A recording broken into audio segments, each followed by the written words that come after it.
George Whitmore's body is still on K2. It's been there since July 2018. He's frozen at 200 meters, just below the bottleneck couloir, in the exact spot where a block of ice the size of a delivery truck separated from the Sirac barrier and struck him at roughly 60 miles per hour. He died instantly. His helmet cracked in half. His climbing harness was still clipped to a fixed rope that led nowhere. The line had been severed by the same ice that killed him. He was 43 years old. He had a wife named Catherine. He had two sons, Oliver and James, aged 9 and 12. He had a career in investment banking that paid him over £400,000 a year. He had summited 5 mountains above 7,000 meters. And he had been told explicitly by 5 different professional mountain guides on 3 separate expeditions that he did not have the skills to climb K2.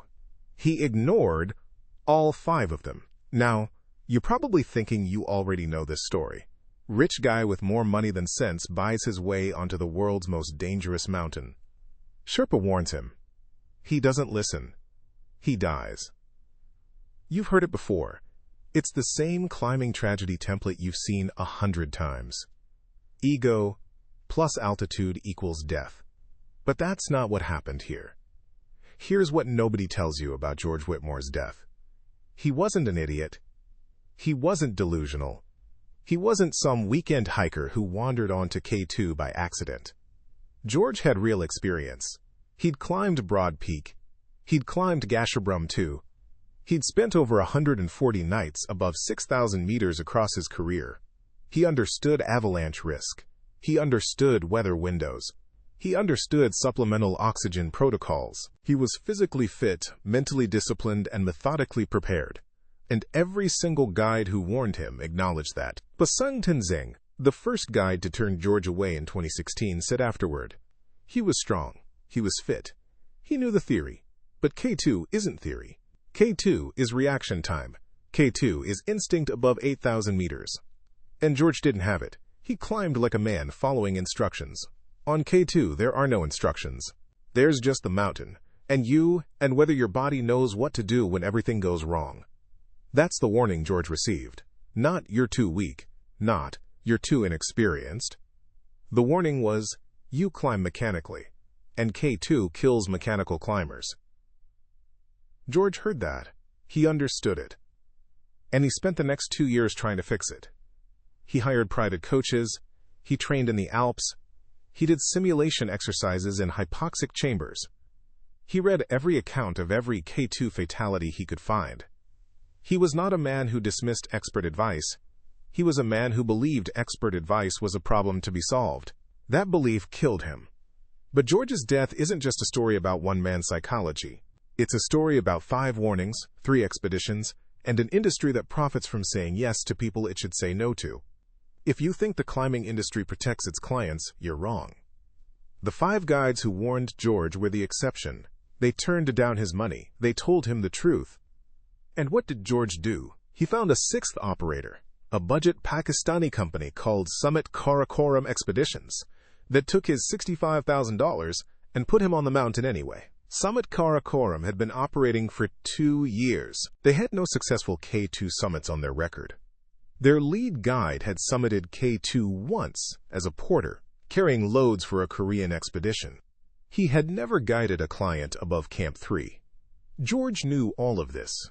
He chose them anyway, because they were the only company left that would say yes. Now let me tell you something that changes this entire story. Something that George's family didn't learn until 11 months after his death. Something that Summit Karakoram never voluntarily disclosed. On the morning George died, July 22nd, 2018, at 4:15 a.m. Pakistan time, Summit Karakoram's base camp manager received a Sirac condition report from the Pakistani Meteorological Service. The report was explicit. It stated that temperatures at the bottleneck elevation had been above seasonal averages for 6 consecutive days. It stated that meltwater channels had been observed in satellite imagery near the base of the hanging Sirac. It stated, in plain language, that Sirac collapse risk was elevated, and that climbers should avoid the bottleneck couloir until temperatures dropped. The base camp manager read that report. He did not relay it to George. He did not relay it to the lead guide. He did not relay it to anyone on the mountain. George started his summit push 90 minutes later. That report is the reason I'm making this documentary. Because George Whitmore's death wasn't caused by ego. It wasn't caused by ignored warnings. At least, not the warnings you think. George ignored 5 guides who told him he wasn't ready. That's true. But on the day he died, the warning that mattered, the one that could have saved his life that specific morning, was ignored by someone else entirely. George never saw it. He never had the chance. This is the full story. Every warning, every decision, every lie, every person who could have stopped this and didn't. This isn't a 15-minute summary. This is everything. And by the end, you'll understand something uncomfortable. The system that killed George Whitmore is still operating. Right now, on K2, on Everest, on every 8,000-meter peak where commercial operators sell summit dreams to paying clients. Someone is making the same choice George made, right now as you're watching this. And somewhere, a guide is deciding whether to tell them the truth or take their money. If this is the kind of deep investigation you want more of, hit subscribe. I go deeper than anyone else on these stories. Not summaries, not highlights. The complete truth. Now, to understand why George made the choices he made, why 5 warnings weren't enough, you have to understand who George Whitmore was before he ever saw a mountain. Because the man who arrived at K2 Base Camp in July 2018 had been building toward that moment for 7 years, and the forces driving him upward had almost nothing to do with climbing. George's obsession with K2 started with a death. Not his own. Someone else's. Someone he knew. Someone whose death at altitude planted an idea in George's mind that would grow, year after year, until it consumed every other priority in his life. That death, and what it meant to George, is where this story really begins. Chapter 2. The Banker Who Needed a Summit. George Whitmore was born in 1975 in Cheltenham, England. His father, Richard, was a civil engineer. His mother, Patricia, was a secondary school teacher. He had one older sister, Helen. By every account, his childhood was unremarkable. Good grades, quiet temperament, a talent for mathematics that his teachers noticed early. He went to the University of Bristol, studied economics, graduated with first-class honors, and was recruited by Barclays Capital before his final term ended. By 25, George was working in structured finance in London. By 30, he was earning more than both his parents combined had earned in their lifetimes.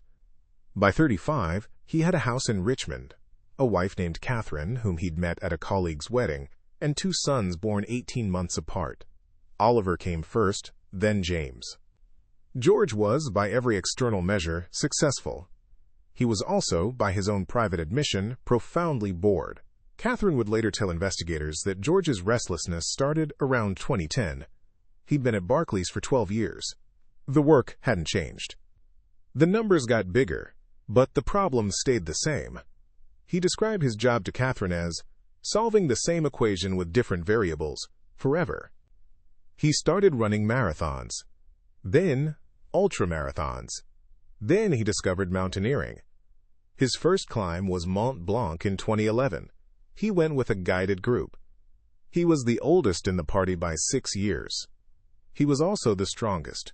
He summited in conditions that turned back 3 other clients. The guide, a French alpinist named Rémi Foucault, told George he had unusual endurance for a beginner. George heard that compliment the way he heard everything, as data confirming a hypothesis he'd already formed. The hypothesis was simple. I am capable of extraordinary things, and my ordinary life is the only thing preventing me from proving it. Within 2 years, George had summited Elbrus, Kilimanjaro, and Aconcagua. He joined the 7 Summit circuit. He trained obsessively. He hired nutritionists, altitude coaches, and sports psychologists. He spent weekends in Chamonix. He read Messner, Bonington, and Viesturs. He tracked his VO2 max, his hemoglobin levels, his lactate thresholds. He approached mountaineering the way he approached finance, with total analytical commitment. And it worked. For a while. In 2014, George summited Cho-Oyu in Nepal. It's an 8,000-meter peak, the sixth highest in the world, and it's considered the easiest of the 8,000ers. George climbed it without supplemental oxygen. His guide on that expedition was a New Zealand mountaineer named Craig Allerton. Craig had guided Cho-Oyu 11 times. He'd guided Everest 6 times. He'd been on K2 twice without summiting. Craig liked George. He respected his discipline. He told George, after Cho-Oyu, that he had the physical tools for any mountain in the world. George asked Craig directly, "Can I climb K2?" Craig paused before answering. Years later, he would describe that pause to a journalist as the most important 3 seconds of my guiding career. Craig said, "Physically, yes. But K2 isn't a physical mountain. K2 is a decision-making mountain. And the decisions happen at 8,000 meters, when your brain is running on 40% oxygen, and you have about 90 seconds to choose correctly before the mountain chooses for you. I've watched climbers with twice your experience freeze at the bottleneck. I've watched elite alpinists make beginner mistakes above the Serac. You climb beautifully, George, but you climb like you're following a plan. K2 doesn't follow plans." That was warning number 1. George thanked Craig. He wrote Craig's feedback in a leather notebook he kept for training observations. Under Craig's comments, George wrote a single line: "Improve decision-making speed at extreme altitude. Train for chaos." He thought it was a solvable problem. Now here's where things changed. In March 2015, George attended a memorial service in London. A man named David Kessler had died on Nanga Parbat 3 months earlier. David was a banker too, same firm, different division. George didn't know him well. They'd spoken at maybe 4 company events over the years. But David had been attempting the Rupel Face, the highest rock wall on Earth, and he'd fallen from 400 meters during a storm. His body was never recovered. The memorial was held at a church in Kensington. Catherine went with George. She told investigators later that George barely spoke during the service. But on the drive home, he said something that she remembered with perfect clarity. He said, "David was braver than me. He went after something real. And now he's gone, and nobody at work even remembers what he did for the firm. But they'll remember Nanga Parbat. They'll remember he tried." Catherine said she felt a chill when he said it. Not because of what he said, but because of how he said it. Like he'd made a decision. 2 weeks later, George booked his first K2 expedition. He chose a reputable British operator called Dovetail Expeditions. The company was run by a Scottish climber named Alistair Greaves. Alistair had summited K2 in 2004 and again in 2008. He'd guided 3 successful client expeditions to the summit. His safety record was strong. No client fatalities in 14 years of high-altitude guiding. George paid $70,000 for the 2016 summer season expedition. He trained for 14 months. He climbed Gasherbrum 2 as preparation, an 8,000-meter peak in the same Karakoram range as K2. He summited successfully. He felt ready. He wasn't. On the 2016 K2 expedition, George reached Camp 2 at 700 meters without incident. The team was acclimatizing well. Weather windows looked promising. Then Alistair made a decision that would set the pattern for everything that followed. Alistair pulled George aside at Camp 2. They sat in a tent. Alistair told George that he'd been observing his climbing for 2 weeks, and he had concerns. George moved well on fixed ropes. His fitness was excellent. His acclimatization was textbook. But above Camp 2, the terrain changed. The route to Camp 3 involved a traverse across an exposed snow slope below the shoulder. It required independent route finding in sections where fixed ropes ended. It required rapid decision-making about snow conditions that changed hour to hour. And Alistair had watched George struggle with exactly that kind of terrain on Gasherbrum 2, not physically, but cognitively. "You hesitate," Alistair told him. "When the terrain isn't what you expected, you stop and recalculate." On Gasherbrum 2, that hesitation cost you 90 minutes on summit day. On K2, above the bottleneck, 90 minutes of hesitation can kill you and everyone roped to you. That was warning number 2. George argued. He pointed to his summit of Gasherbrum 2 as evidence he could perform. Alistair acknowledged the summit but held firm. He offered George two options: descend to base camp and return the following year with more technical climbing experience, or continue to Camp 3 as a non-summit attempt. An acclimatization push only, with no permission to go higher. George chose Camp 3 as acclimatization. He was furious. Catherine told investigators he called her from Camp 2 and said Alistair was, quote, conservative to the point of cowardice. He said he'd find a different operator for 2017. But at Camp 3, something happened that should have ended George's K2 ambitions permanently. During the descent from Camp 3 back to Camp 2, George encountered a section of mixed rock and ice that wasn't on his route map. A section of fixed rope had been damaged by rockfall. For approximately 40 meters, he had to downclimb without protection on a 60-degree slope. Two other climbers in his group navigated it in under 10 minutes. George took 35 minutes. He later admitted to Catherine that his hands were shaking so badly he couldn't grip his ice axe properly. Alistair watched from below. When George reached safe ground, Alistair said 7 words that George would hear in his sleep for the next 2 years. George, this mountain is not for you. That was warning number 3. From the same man. The gentlest, most direct version of the truth anyone could offer. George, this mountain is not for you. George flew home to London. He did not book another expedition with Dovetail. He never spoke to Alistair Greaves again. But he didn't stop. He couldn't stop. David Kessler's memorial was still in his mind. The equation was still unsolved. K2 was the variable he couldn't eliminate. If you're watching this and you see something of yourself in George, that refusal to accept a limit, that conviction that enough preparation can overcome any obstacle, you're not alone. It's the most human trait there is. And it's the trait that K2 exploits most efficiently. George spent 2017 training harder than he'd ever trained. He hired a technical climbing coach in Chamonix. He spent 3 weeks ice climbing in Norway. He practiced decision-making drills at altitude on Denali in Alaska. He read every K2 expedition report from the previous decade. He created spreadsheets analyzing Serac collapse frequency, weather patterns, and summit success rates by operator. He approached K2 like a banking problem. Identify the risks, quantify them, mitigate them, execute. And then he went looking for a new operator, one who wouldn't say no. What he found, and who finally said yes, is the most damning part of this entire story. Because the operator who took George's money in 2018 didn't just fail to warn him, they actively concealed information that would have kept him alive. If you're finding value in this level of detail, subscribe now. I spend weeks researching these stories so you get the complete truth, not a summary. Every fact verified.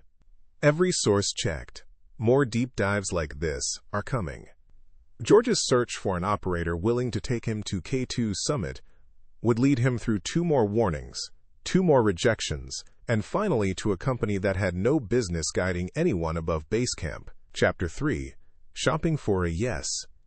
In January 2018, George Whitmore contacted 6 K2 expedition operators. He sent each of them an identical email.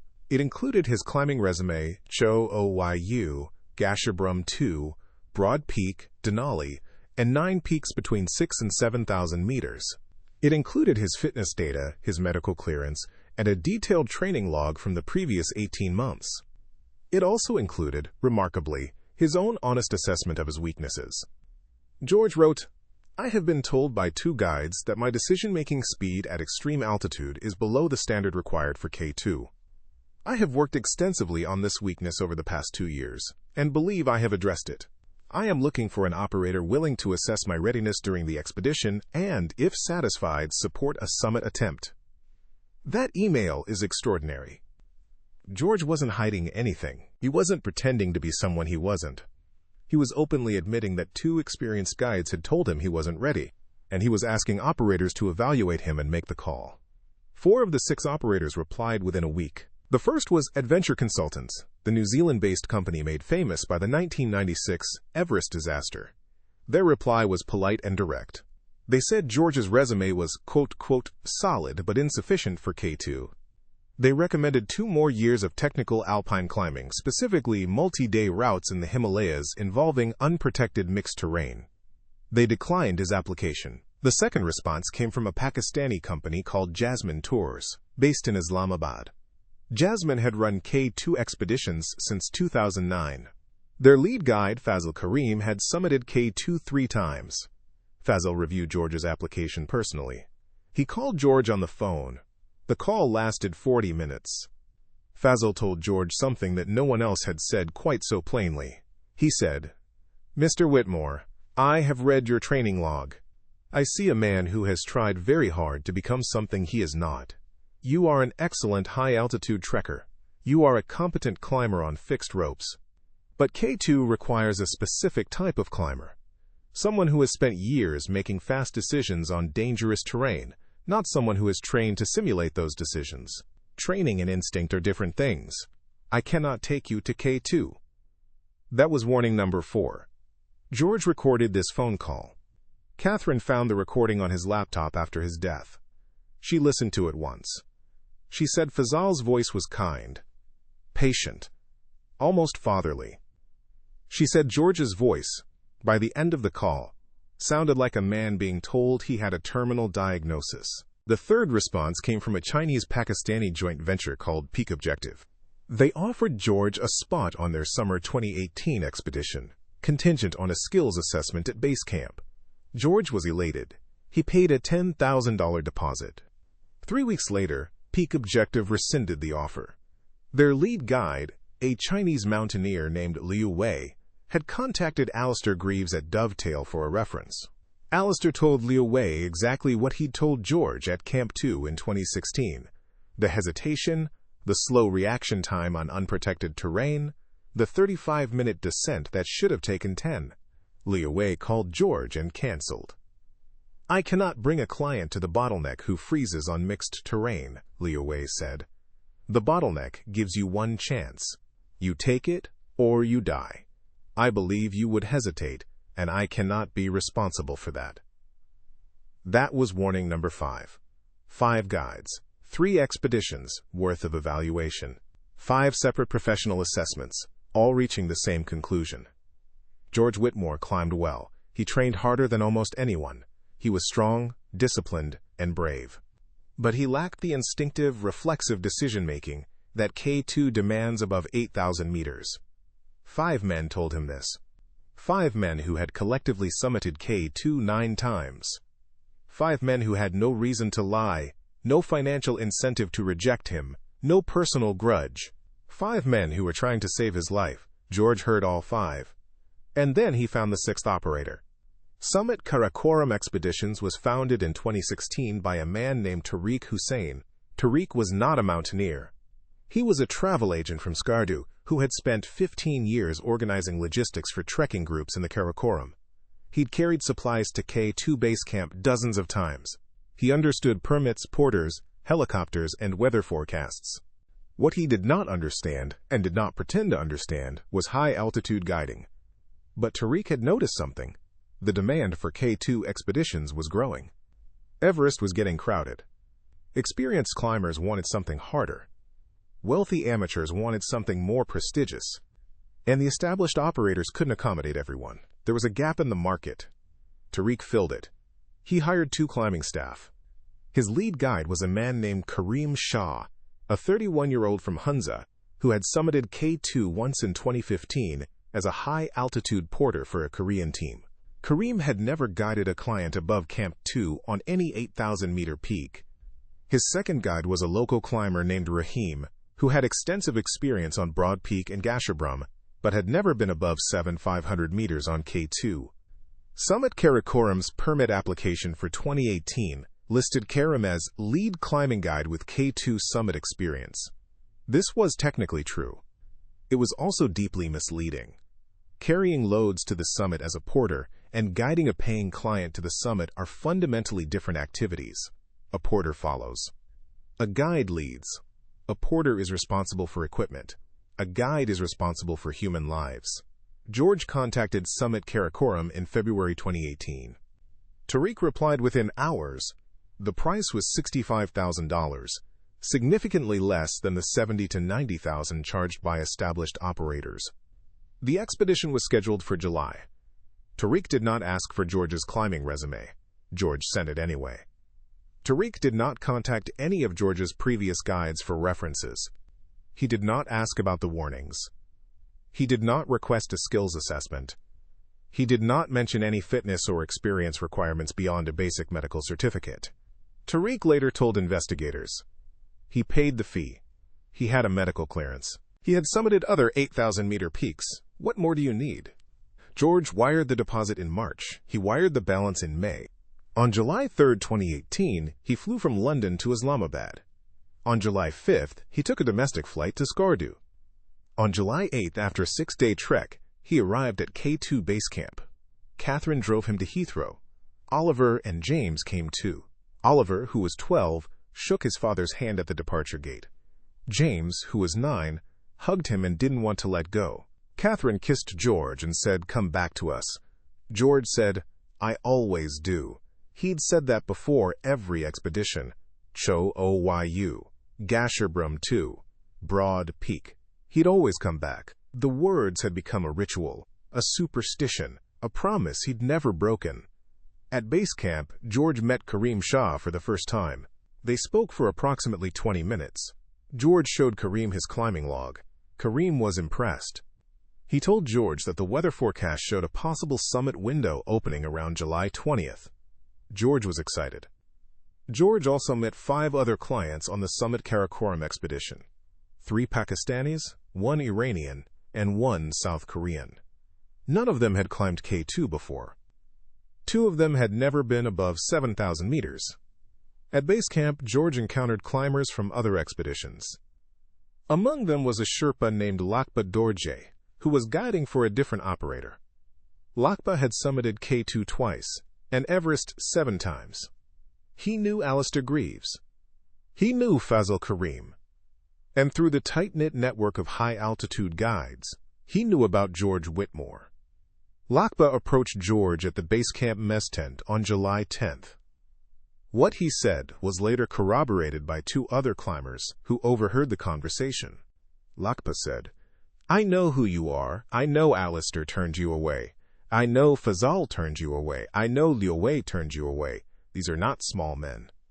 These are serious guides with serious judgment.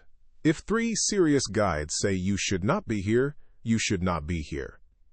This mountain killed 11 people in 2008. Go home." George listened. He nodded. He thanked Lakpa. Then he walked back to his tent. He did not go home. Here's what's important to understand. George wasn't in denial. He wasn't dismissing these warnings. He was processing them through a framework that couldn't accommodate their conclusion. George's entire adult life had been built on the principle that problems yield to sufficient effort. Insufficient skills? Train harder. Slow decision-making? Practice more. Expert says no? Find the gap in their reasoning. Solve it. Execute. Every obstacle George had ever faced, in finance, in athletics, in mountaineering up to this point, had responded to this approach. He'd never encountered a challenge where the correct response was, "Stop trying." K2 was that challenge, and George simply couldn't recognize it. Subscribe if you want the full story of what happened next on that mountain. I promise you, the next chapter will change how you think about everything you've heard so far. Because what happened between July 10th and July 22nd at base camp and on the mountain revealed something about Summit Karakoram's operation that George's family wouldn't learn for nearly a year. The acclimatization period began. George climbed to Camp 1 and back, then to Camp 2 and back. His body performed well. His oxygen saturation levels were good. He ate well, slept well, and showed no signs of altitude illness. Physically, George Whitmore at K2 base camp in July 2018 was everything he claimed to be: fit, acclimatized, and ready. But the mountain doesn't test your body first. It tests your body last. First, it tests everything else. And the test was already underway. George just didn't know it yet. Chapter 4. The Bottleneck, July 21, 2018. 8 p.m. Pakistan Standard Time. K2 Base Camp. Kareem Shah gathered the Summit Karakoram team in the mess tent. 6 clients. 2 guides, 1 base camp manager, a man named Bilal, Tariq's cousin, who had never been above base camp on any mountain. Kareem announced that the weather window had arrived. Forecasts showed a 36-hour period of relatively stable conditions starting the morning of July 22nd. Wind speeds at the summit were predicted to drop below 40 kilometers per hour. Cloud cover would be minimal. Kareem's plan was straightforward. Depart base camp at midnight on July 21st. Reach Camp 1 by dawn. Push to Camp 2 by midday. Rest. Depart Camp 2 at midnight on July 22nd. Reach Camp 3 at around 100 meters by mid-morning. Brief rest. Continue to Camp 4 at 800 meters by afternoon. Sleep. Depart for the summit at midnight on July 23rd. Summit by dawn. Descend. It was an aggressive schedule. Most established operators use a slower summit rotation. 2 nights at Camp 3, 1 night at Camp 4, then summit. Kareem's schedule eliminated the second night at Camp 3. When one of the Pakistani clients asked why, Kareem said the weather window was narrow and they couldn't afford the extra day. This was true, but it was also the first of several decisions that compressed the margin for error to almost nothing. George called Catherine from base camp at 9:30 p.m. The call lasted 7 minutes. Catherine later provided the call log to investigators. George told her the weather was good. He said the team was strong. He said Kareem was confident. He said he'd call her from Camp 2 the next day. He didn't mention the aggressive schedule. He didn't mention that 3 other expedition teams at base camp had looked at the same weather window and decided to wait for a longer one. He didn't mention that Lakpa Dorje had told him that morning, their second conversation, that the Serac above the bottleneck had been calving ice fragments for 3 days, a sign of instability. George told Catherine, "I feel good about this one. I'll see you on the other side." At midnight, the team left base camp. The climb to Camp 1 was uneventful. George moved well. His pace was steady. He reached Camp 1 at 6:50 meters just after 5 a.m. The team rested for 2 hours, ate, hydrated, and pushed on. Camp 2. 700 meters. They arrived at 1:30 p.m. George was tired but functional. His oxygen saturation was 81%, acceptable for that altitude. Kareem checked each client's condition. Everyone was cleared to continue. At Camp 2, George encountered Lakpa Dorje again. Lakpa was descending with his own clients. They'd turned back from Camp 3 due to loose snow conditions on the traverse. Lakpa stopped George on the fixed rope. Their conversation was brief. Later, a Polish climber 20 meters below overheard most of it. Lakpa said the snow on the traverse to Camp 3 was unstable. Not dangerously so, not avalanche-grade instability, but soft enough that each step broke through the surface crust, doubling the effort required. More importantly, the snow conditions meant the traverse would take longer. And longer exposure on the traverse meant a later arrival at Camp 3. And a later arrival at Camp 3 meant a later departure for the summit. And a later summit departure meant passing through the bottleneck later in the day, when the sun had been heating the Serac for hours. "Go early or don't go," Lakpa told George. "The Serac is active. Every hour after sunrise adds risk." George thanked him. He did not relay this information to Kareem. "This is the detail that haunts me." George didn't ignore Lakpa's warning. He heard it. He understood the chain of logic. Soft snow, slow traverse, late arrival, late summit push, heated Serac, increased collapse risk. It was exactly the kind of analytical reasoning George excelled at. He could follow the logic perfectly. But George had already decided he was going up. The logic didn't change that decision, it just made him anxious while making it. At midnight on July 22nd, the team departed Camp 2 for Camp 3.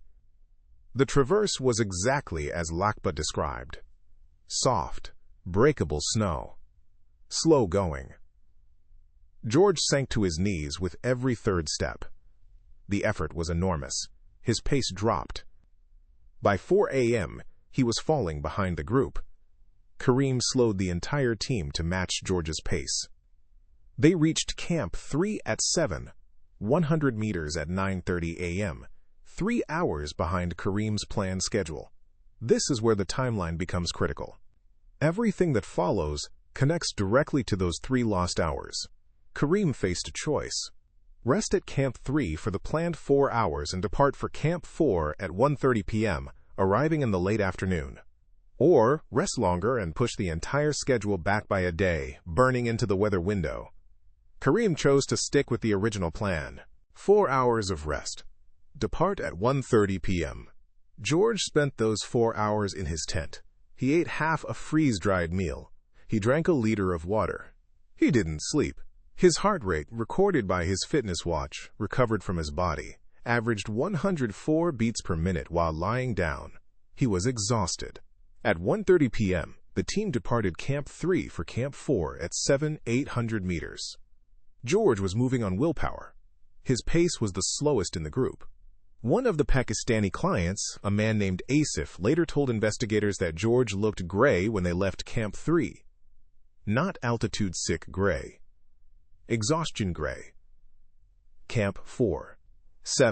800 meters. They arrived at 6:45 p.m. George collapsed in his tent. He had been climbing for nearly 19 hours with a 4-hour rest. His fitness watch recorded his heart rate at 118 beats per minute lying down. His oxygen saturation was 74%. At this altitude, every minute spent consumes resources the body cannot replace. Rest is not recovery. Rest is slower deterioration. George had 6 hours before the summit push. He didn't call Catherine from Camp 4. He couldn't. His satellite phone battery had drained in the cold. He had a backup battery in his pack. He didn't have the energy to find it. At midnight on July 23rd, Kareem woke the team for the summit push. George put on his boots. He clipped into the fixed rope. He started climbing. The bottleneck couloir begins at approximately 900 meters. It's a steep gully, roughly 45 degrees of snow and ice, maybe 400 meters long. It sits directly beneath the Serac barrier, a massive wall of hanging glacial ice that overhangs the route. Climbers must ascend the couloir, traverse left beneath the Serac, and gain the summit ridge. The entire passage under the Serac takes between 1 and 3 hours depending on conditions and speed. Speed is everything. The longer you spend under the Serac, the higher the probability of ice falling on you. In 2008, Serac collapse in this exact location killed 11 people in a single event. George reached the base of the bottleneck at 3:30 a.m. It was still dark. The temperature was approximately -35 degrees Celsius. Wind was manageable, 25 kilometers per hour. Visibility was good. He started up the couloir. Within the first 100 meters, George's pace dropped dramatically. The slope was steep. The ice was hard. Each front point placement required concentration. George climbed mechanically. Plant the axes, kick the crampons, step up, repeat. The technique was correct. The speed was not. Kareem was 50 meters above him. 2 Pakistani clients were between them. The South Korean client, a man named Park Jun-ho, was 30 meters behind George. Rahim, the second guide, was at the rear. By 5:15 a.m., George was approximately 200 meters up the bottleneck. He had been climbing for nearly 2 hours. He should have been at the traverse point by now. He wasn't. The sun rose at 5:48 a.m. George was still in the couloir. The sunlight hit the Serac barrier within minutes of dawn. At that altitude, solar radiation is intense. The ice began to warm. Not dramatically, not instantly. But the warming had started. The clock was running. Kareem radioed down to George at 6 a.m. He asked for George's position. George reported he was approximately 2/3 up the couloir. Kareem told him to move faster. George tried. His legs were failing. Each step required 4 or 5 breaths. His rest intervals between moves lengthened from 10 seconds to 20 to 30. He was approaching the limit of what his body could produce at that altitude after 30 hours of exertion. At 6:40 a.m., George reached the top of the bottleneck couloir and began the traverse beneath the sérac. He was directly under the hanging ice wall. The traverse is approximately 200 meters long. A fast climber on fixed ropes covers it in 30 to 45 minutes. A struggling climber can take 2 hours. George started traversing. At 7:12 a.m., approximately 30 minutes into the traverse, Base Camp Manager Bilal received the sérac condition report from the Pakistani Meteorological Service. The one warning about elevated temperatures and meltwater channels. The one that explicitly recommended avoiding the bottleneck until temperatures dropped. Bilal read the report. He did not radio the mountain. At 7:35 a.m., George was approximately 100 meters into the traverse. He had 100 meters to go. He was moving slowly. His ice axe placements were deliberate. His crampon work was solid. He was clipped to the fixed rope. He was doing everything correctly. Everything except being faster. At 7:41 a.m., a section of the sérac barrier directly above George's position fractured. The block was later estimated at approximately 12 cubic meters, roughly the size of a large van. It separated from the main ice wall and fell approximately 40 meters. George never saw it. His camera, mounted on his helmet, was pointing left along the traverse. The audio captured a sound, a deep cracking noise, like a tree splitting, followed by 3/4 of a second of silence, then impact. The ice struck George on his upper back and helmet. The force drove him into the slope. His helmet cracked along the crown. The fixed rope he was clipped to was severed instantly by the same ice block. His body slid approximately 15 meters down the slope before stopping against a rock outcrop. Kareem heard the impact from above. He looked down and saw George's body motionless on the slope. He saw the severed fixed rope.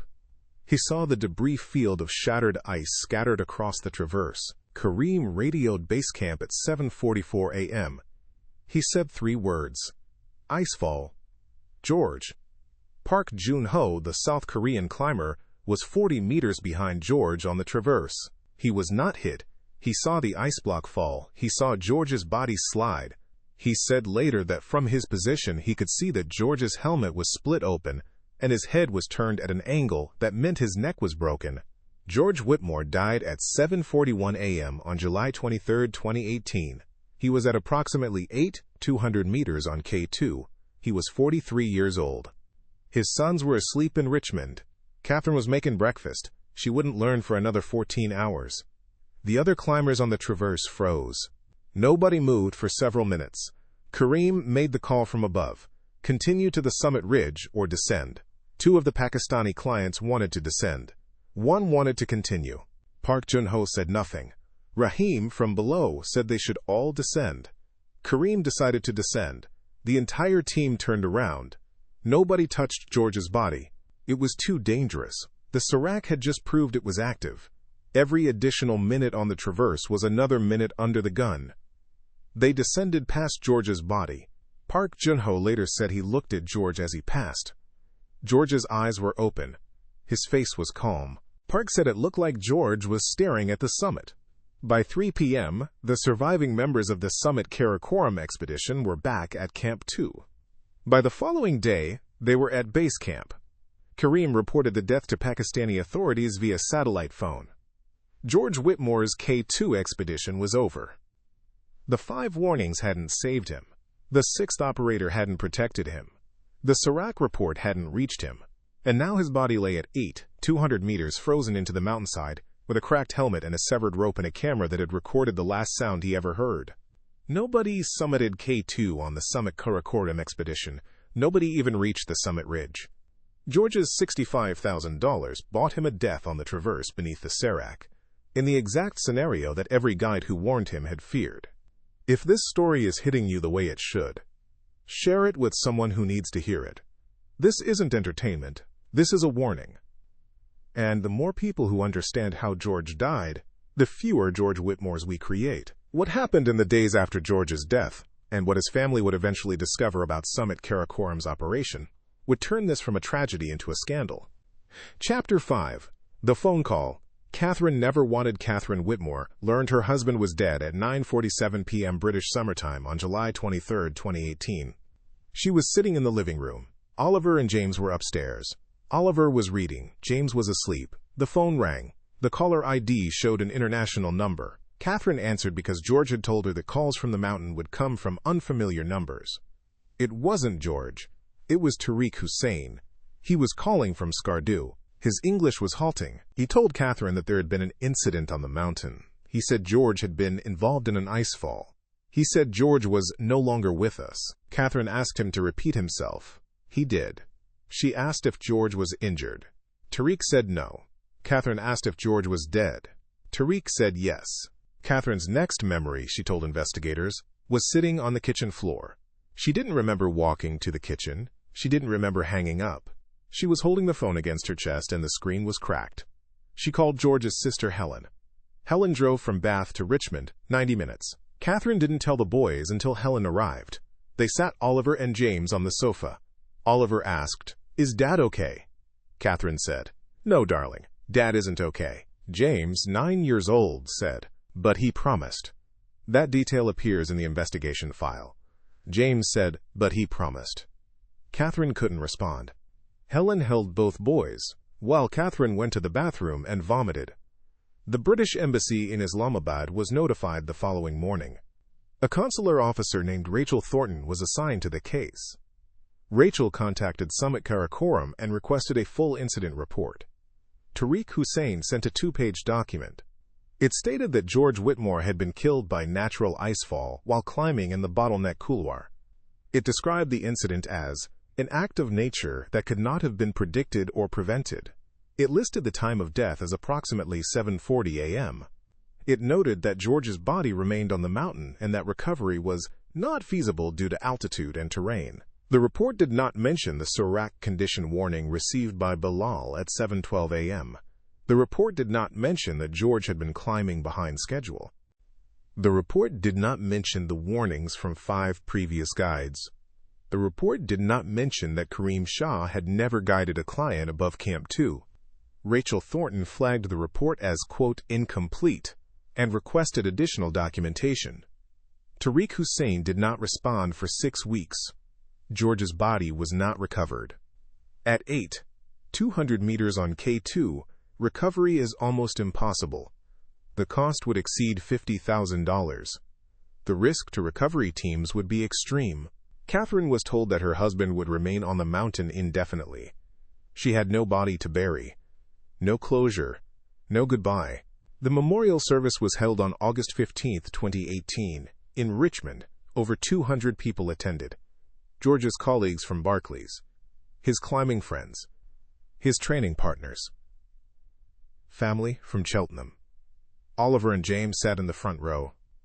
James held the purple crayon drawing that George's daughter. Actually, this was Oliver and James. James held a photograph of George on the summit of Cho Oyu. Oliver sat completely still throughout the entire service. He didn't cry. Catherine said later that Oliver didn't cry for 3 months. Then one night in November, she heard him sobbing in his bedroom at 2 a.m. She went in. Oliver said, through tears, "I shook his hand." At the airport, I shook his hand instead of hugging him. Why did I shake his hand? He was 12 years old. The investigation, such as it was, began in September 2018. Pakistan's Alpine Club reviewed the incident. The review was not an independent investigation. It was a standard incident report compiled from expedition records and witness statements. Karim Shah provided a statement. He said George had been climbing at a normal pace. He said the icefall was sudden and unpredictable. He said there was no warning. He said the expedition had followed all standard safety protocols. Park Chun-ho provided a statement. He said George had been climbing slowly. He said George was the last person on the traverse ahead of him. He said George appeared exhausted but was making steady progress. He confirmed the icefall was sudden. Bilal, the base camp manager, was not interviewed. The Surak condition report was not mentioned in any statement. The Alpine Club's final report, issued in December 2018, concluded that George Whitmore died due to objective hazard. a category of mountaineering risk that encompasses natural events like rockfall, avalanche, and serac collapse that cannot be controlled by human decisions. The report recommended no changes to protocols. It assigned no blame.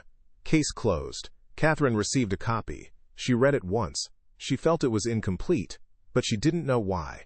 She didn't know about the Serac report. She didn't know about Bilal. She didn't know that Kareem had never guided above Camp 2. She didn't know any of the things that would emerge over the following year. She knew only that her husband had been warned 5 times and had gone anyway. And that felt, for a while, like the whole story. It wasn't. The first crack in the official narrative appeared in February 2019. A climbing forum, a niche site called EXWeb, widely read in the mountaineering community, published a post by a user with the handle KKH_Porter. The post was detailed.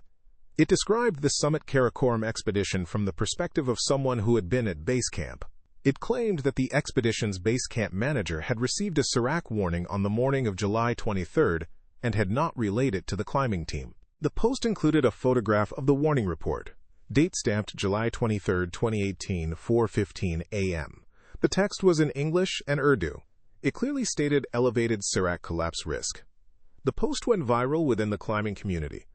EXWeb's editors verified the document's authenticity with the Pakistani Meteorological Service. The report was real. It had been sent to all expedition base camp managers at K2 on that date. Multiple other expeditions confirmed receiving it. Summit Karakoram had received it, Bilal had read it, and nobody on the mountain was told.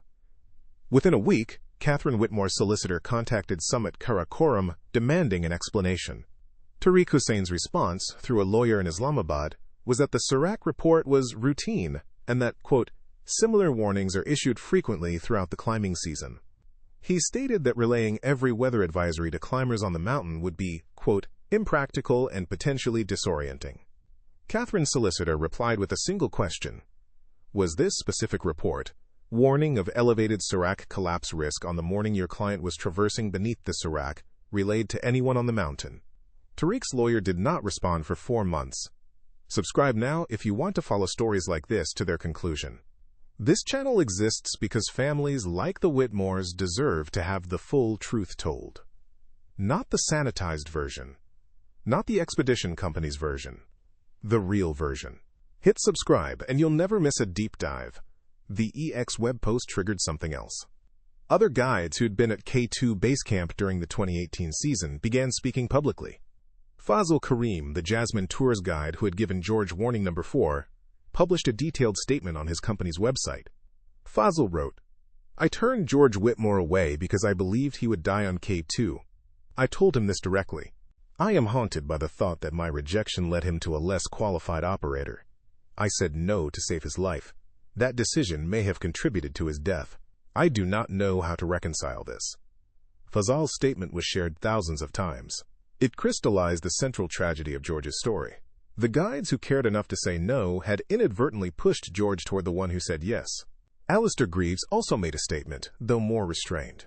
He confirmed that he had warned George twice, at Camp 2 and after the Camp 3 descent. He confirmed that Leo Way from Peak Objective had contacted him for a reference. He confirmed he had been honest about George's limitations. Alistair added one line that Catherine would later describe as the most painful thing anyone said about George's death. George Whitmore was a good man who wanted to be a great climber. He had every quality except the one K2 requires. The ability to accept that wanting something badly enough does not make it possible. The camera footage from George's helmet was recovered by a Japanese expedition that passed his body in August 2018. The Japanese team's leader, Hiroshi Tanaka, retrieved the camera at significant personal risk. He shipped it to the British Embassy in Islamabad. The embassy forwarded it to Catherine. Catherine received the camera in October 2018. She put it in a drawer. She did not watch the footage. As of the date of this documentary's production, she still hasn't. But investigators did. What the footage showed, and what it revealed about the final minutes of George's life, would become the most contested piece of evidence in the entire case. Chapter 6. The Camera and the Industry. The camera footage runs for 11 hours and 47 minutes. It begins at Camp 4 at approximately 8 p.m. on July 22nd, when George turned it on while adjusting his headlamp. It ends at 7:41 a.m. on July 23rd at the moment of impact. Investigators reviewed the footage in its entirety. 3 key sequences matter. The first sequence is from 3:45 a.m. on July 23rd, as George enters the bottleneck couloir. The footage shows the couloir ahead, steep, icy, fixed ropes visible in headlamp light. George's breathing is audible. It is labored, heavy. Each breath is a rasp. His pace, measurable from the footage against known landmarks, is approximately half the speed of the climbers ahead of him. At one point, George stops moving for 45 seconds. His headlamp points down at his boots. He's standing still, breathing. Then he resumes climbing. This is not a man who is incapacitated. This is a man who is at his absolute limit. The difference matters. The second sequence is from approximately 6:15 a.m. George has been in the couloir for over 2 hours. The sun is rising. The footage shows the Serac barrier above and to George's left. It is enormous. A wall of blue-white ice, fractured and unstable looking even on camera. George's headlamp is off now. Natural light illuminates the scene. At 6:17 a.m., a small piece of ice detaches from the Serac.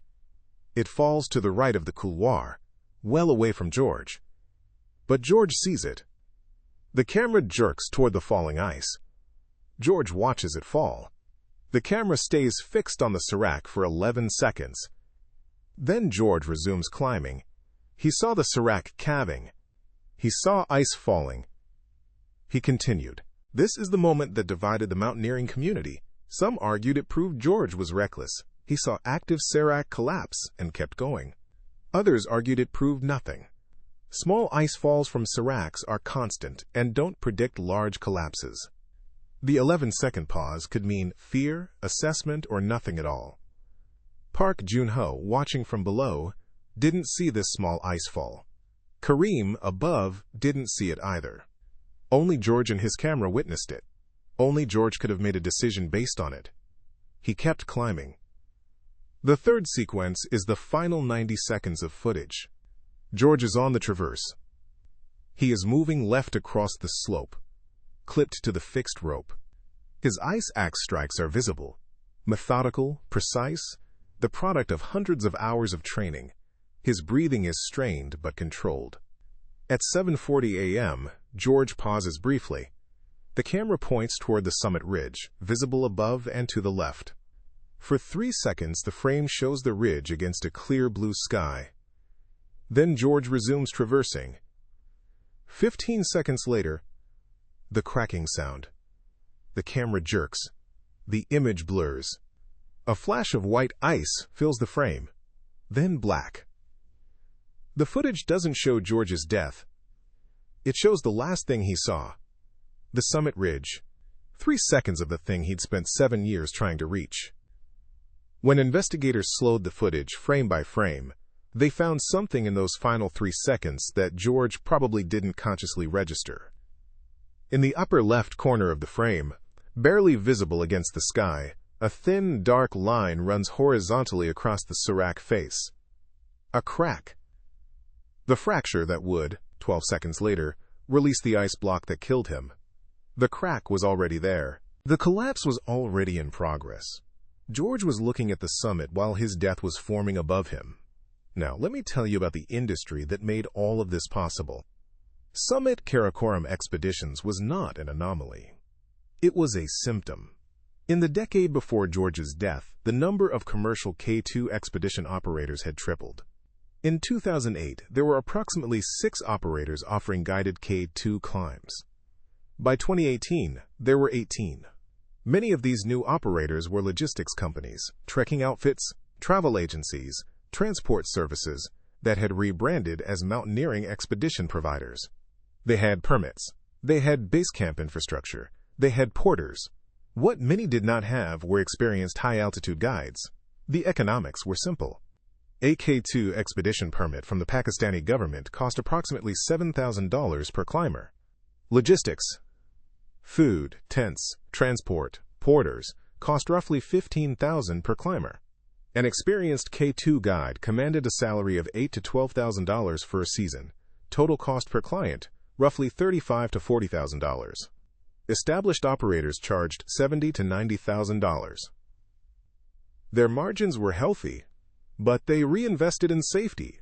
Experienced guides, weather monitoring, oxygen reserves, helicopter evacuation retainers. Budget operators charged $50,000 to $65,000. They cut costs by hiring cheaper guides, reducing safety margins, skipping weather monitoring services, and taking on more clients per guide. Their margins were similar to established operators, but their safety infrastructure was minimal. George paid Summit Karakoram $65,000. Of that, approximately $22,000 went to permits, logistics, and porters. Kareem's salary was $4,000. Rahim's was $3,000. Bilal was paid $2,000. Tariq Hussein's personal take was roughly $34,000. $34,000. That's what Tariq earned from the expedition that killed George Whitmore.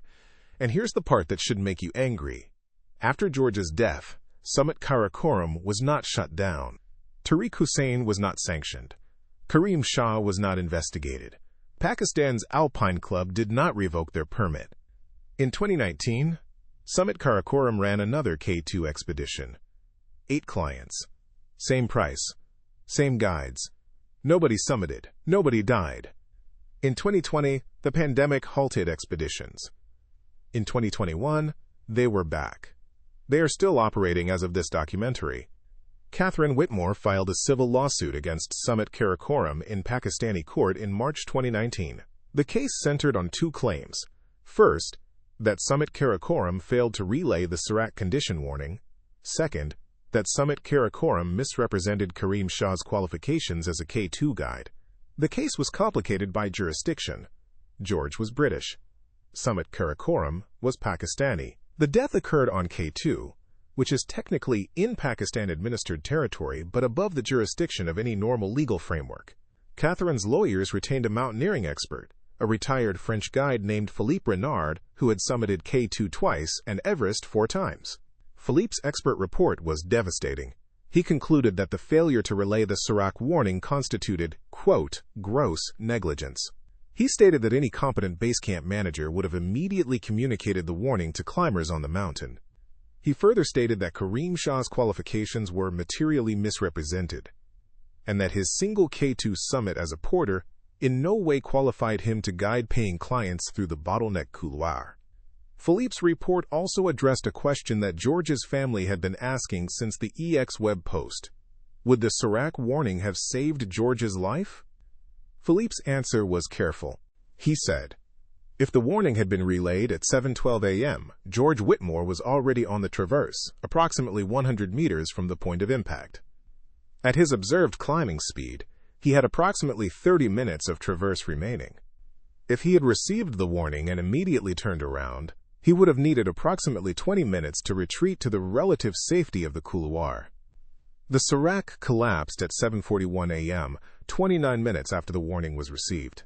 It is therefore possible, though not certain, that timely relay of the warning could have allowed George to retreat to safety. Possible. Not certain. But possible. That word, possible, was the cruelest part for Catherine. Not definite, not guaranteed, just possible. George might have lived. Or he might have received the warning and continued anyway, the way he'd continued past 5 other warnings. Nobody will ever know. The lawsuit settled in November 2020. The terms were confidential. Catherine signed a non-disclosure agreement. She has never publicly discussed the settlement amount or terms. But she did say one thing to a journalist after the settlement was finalized. She said, "The money doesn't matter. What matters is that the people who took George's payment knew he might die, and they took him anyway. And they're still doing it. To other Georges. Right now. Share this video. Not for me, not for the algorithm. For the next person thinking about booking a budget expedition to an 8,000-meter peak, they need to hear this story before they wire the money. Share it now." Tariq Hussein has never publicly commented on the lawsuit or the settlement. In a brief exchange with a Pakistani journalist in 2021, he said, "K2 is dangerous. Everyone knows this. Mr. Whitmore knew this. It is sad, but it is the mountain." Kareem Shah still works as a high-altitude guide in the Karakoram. He guides on Broad Peak and Gasherbrum 1 and 2. He has not returned to K2 as a guide, though it's unclear whether this is by choice or because he hasn't been hired. Bilal, the base camp manager who received and did not relay the Serac warning, no longer works in mountaineering. His current occupation is unknown. The EX web poster, KKH_Porter, never revealed their identity. Multiple sources within the climbing community believe it was a member of a different expedition support staff who was at base camp during the 2018 season. The poster never made another public statement. The Serac condition reports that the Pakistani Meteorological Service issues are now, as of 2021, sent directly to all climbers with registered satellite phone numbers, not just base camp managers. This change was not attributed to George's death specifically. It was part of a broader safety reform implemented after the 2019 K2 season. But everyone in the climbing community knows why it happened. Chapter 7, The Mountain Keeps Its Dead. George Whitmore's body is at 200 meters on K2. It has been there for 6 years. It will likely be there forever. At that altitude, decomposition is almost non-existent. The temperature rarely rises above -25 degrees Celsius. The body freezes, desiccates, and becomes part of the mountain. Climbers who ascend K2 via the Shesin route pass within 50 meters of George's final position. Some of them know who he is. Most don't. He is one of 91 people who have died on K2. He is one of dozens whose bodies remain on the mountain. Catherine has never returned to Pakistan. She considered it once, in 2020, when a private expedition offered to attempt a body recovery for a fee of approximately $80,000, she declined. She told a friend, "George chose that mountain. In some terrible way, it chose him back. Bringing his body home wouldn't bring George home." Oliver is 18 now. He's studying engineering at university. He doesn't climb, he doesn't hike. Catherine says he avoids mountains entirely, not dramatically, not with visible distress, but with a quiet, complete disinterest that she recognizes as something deeper. Oliver has never spoken publicly about his father's death. He has never watched the camera footage. He has asked Catherine to keep George's climbing equipment in storage, not in the house. James is 15. He's different from Oliver. He asks questions. He wants to know everything about K2, the route, the weather, the Serac, the bottleneck. He's read every article about his father's death. He found the EX web post on his own when he was 13. Catherine didn't know until James quoted Faisal Karim's statement back to her during a dinner conversation. James told Catherine that he wants to climb K2 someday. Catherine told him she can't stop him, but she asked him to wait until he's at least 25. James said okay. Catherine doesn't know if he means it. This might be the most heartbreaking detail in this entire story. The boy who lost his father to K2 wants to go there. Not to die. Not out of recklessness. James told the school counselor that he wants to see the last place his father was alive. He wants to understand what his father saw. He wants to stand where George stood and feel what George felt. The counselor asked James if he was trying to be close to his father. James said no. He said he was trying to understand why the mountain mattered more than coming home. He's 15. He doesn't have the answer. Neither does anyone else. Now, what changed because of George Whitmore's death? Some things changed. The Serac reports go directly to climbers now. That's real, that's measurable. In the 2022 season, those direct reports led to at least 3 summit attempts being postponed during elevated Serac risk. In one case, a team turned back from the bottleneck 4 hours before a major collapse. 4 climbers are alive because of that protocol change. The Pakistani Alpine Club introduced a new guideline, not a requirement, a guideline, recommending that commercial expedition guides have at least one prior K2 summit in a guiding capacity, not just as a porter. Summit Karakoram would not meet this guideline. Several other budget operators would not either. It's a guideline, not a rule, not a law, a suggestion. 3 established operators, Adventure Consultants, Dovetail and Jasmine Tours, now require prospective K2 clients to provide references from previous expedition guides. If any reference raises concerns about a client's technical abilities or decision-making, the application is declined regardless of the client's willingness to pay. This practice is not universal, Budget operators do not follow it. They don't have to. In the 2023 K2 season, a record number of climbers attempted the summit. Many of them used budget operators. Several of those operators had safety records that would alarm any informed observer. One of them was Summit Karakoram. So here's what didn't change. The commercial incentive to say yes hasn't changed. Operators make money when clients climb. They don't make money when clients are turned away. The established operators who turned George away lost his $70,000. Summit Karakoram, which said yes, earned $65,000. The financial incentive points in one direction, upward. The client's ability to shop for a yes hasn't changed. George contacted 6 operators. 5 said no. 1 said yes. That's all it took.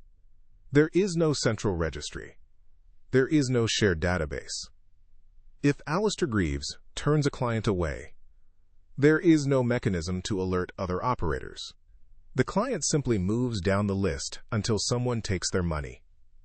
The emotional pressure driving clients hasn't changed.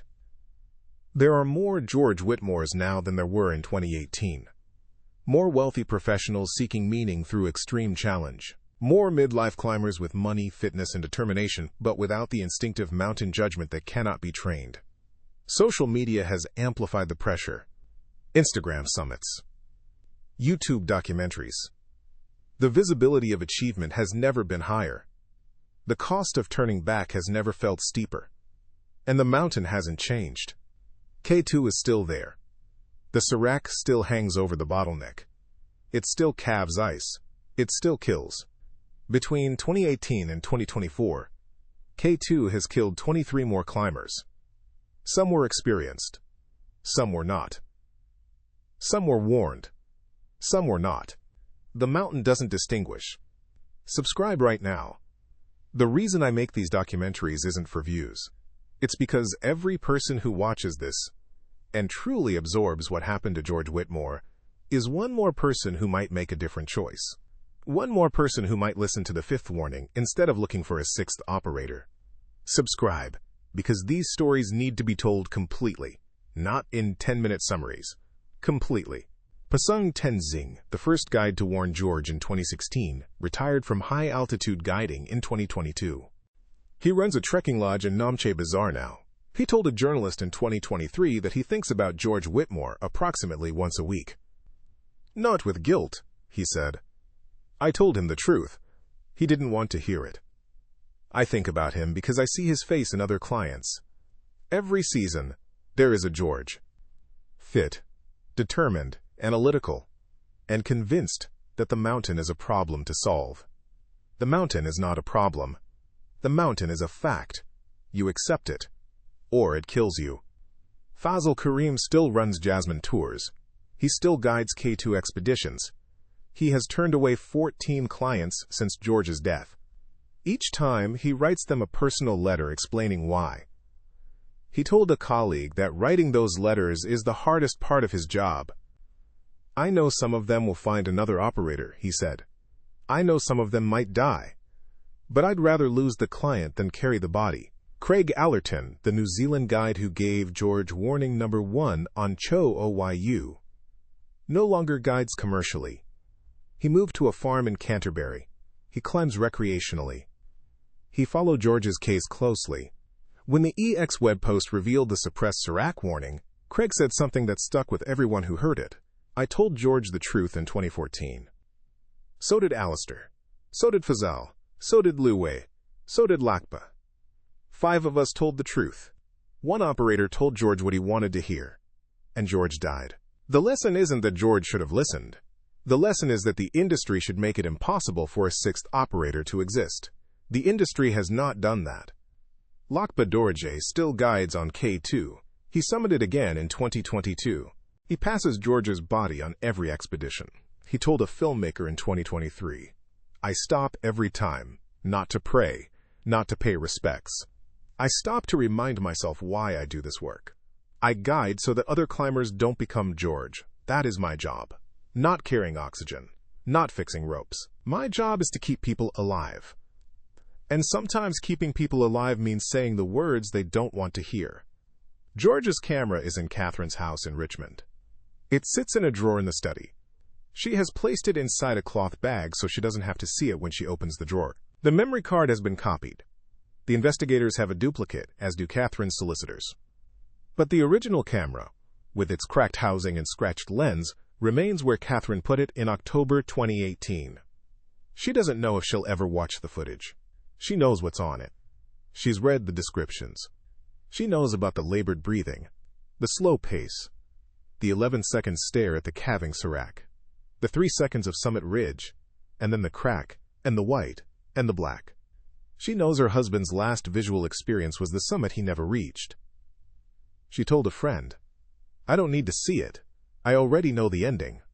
I've known the ending since 5 guides told him not to go." George Whitmore wanted to stand on top of K2. He wanted it more than he wanted safety, more than he wanted certainty, maybe more than he wanted to come home. That's not a criticism. That's a description of the force that drives human beings to attempt things that will probably kill them. It's the same force that put the first person on Everest, the first person on the moon, the first person at the bottom of the ocean. It is noble, and it is destructive, and it does not care about your children's drawings or your wife's last kiss at the airport. George was warned 5 times. Each warning was accurate. Each warning was delivered with respect. Each warning came from someone who wanted George to live. George listened to all 5. He understood all 5. And he walked past all 5 into the arms of an operator who didn't care whether he lived or died, as long as the wire transfer cleared. The serac didn't kill George Whitmore. The serac was just the instrument. What killed George was a system that allows paying clients to override expert judgment, a system that rewards operators for saying yes, a system that treats dead climbers as acceptable business losses, a system that has no mechanism to stop a determined man with a credit card from buying his own death. That system is still running. Right now, somewhere in the world, a climber is reading a rejection email from a reputable operator. That climber is fit, prepared, and determined. That climber has been warned. And that climber is already drafting a new inquiry to the next company on the list. Somewhere else, an operator is reading that inquiry. The climber's resume is borderline. The climber's skills are questionable. The operator knows the risks. The operator is looking at the wire transfer amount. The next George Whitmore is already in motion. And the mountain is waiting.